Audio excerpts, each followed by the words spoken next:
Ladies and gentlemen, this amateur MMA match is set at a catch weight of 150 pounds and 3 3-minute rounds. And it is brought to you by our friends at Tranquility Construction. Introducing first, he is fighting out of the blue corner. He steps into the cage tonight looking to redeem a record of 0 wins and 1 loss. His height, 5 feet, 8 inches, and his weight, 151 1/2 pounds.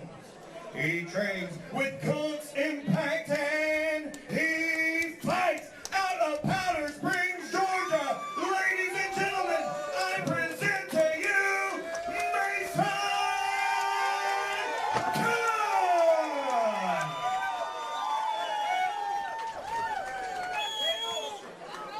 And his opponent across the cage and fighting out of the red corner. He steps into the cage looking to redeem a record of 0 wins and 4 losses. His height, 5 feet, 9 inches, and his weight, 151 pounds. He trains independently and he fights out of Knoxville, Tennessee. Ladies and gentlemen, I present to you Chris Lancaster Hendrick. Man, I'm a fan of both of these guys. You know, obviously one Cook brother's already come out of the kitchen with a winning dish. The second Cook brother, he's shucking something up. He wants to get a finish probably, because that's, you know, what people have been doing. For the dessert, maybe? I think so, yeah. Okay. Main course, now it's time to top this thing off. But I'll tell you what, Chris Hendrick wants nothing to do with it.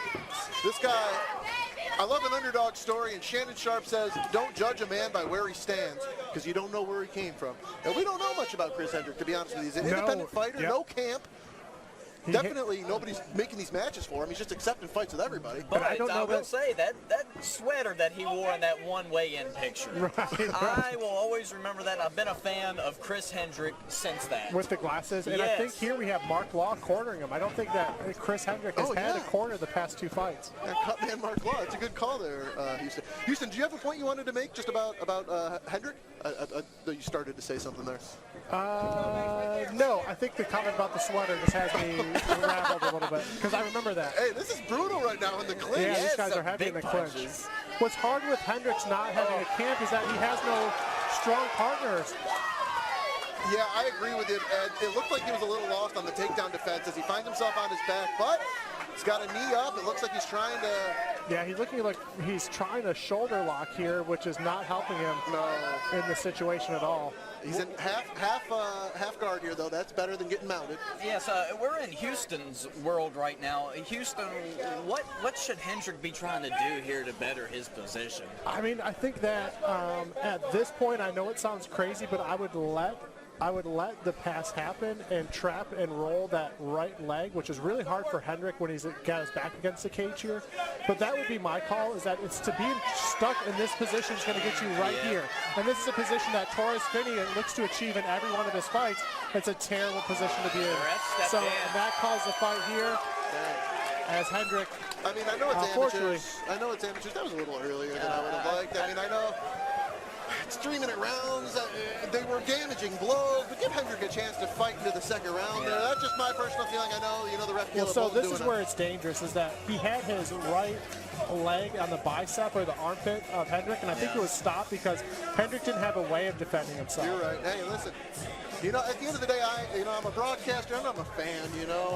I love the underdog story of Hendrick there. I actually thought he looked pretty tenacious in the early going. His striking looks good. I'd love to see Hendrick get into a gym so he can really put it all together. I think that we've said that for some time. Yes. If he got into a gym, he's definitely got the fighter spirit in him. No, I agree, and we've seen that with some other fighters. Like I think of Billy Two-Tone is a great example of a guy that's had like close to maybe 30 fights.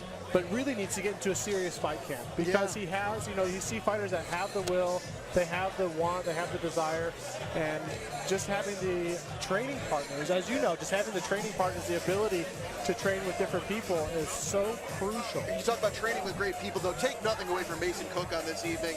Dominant performance there. Yes. Both Cook brothers getting big-time W's. And honestly, this is exactly what Mason Cook probably expected to come in here and do. Taking on a guy, and what a performance from Mason Cook. We throw that to Lance Green to make it official. Ladies and gentlemen, your referee, Harlan Bolton, has brought a stop to this fight. 1 minute and 40 seconds into round number 1. Your winner by way of TK.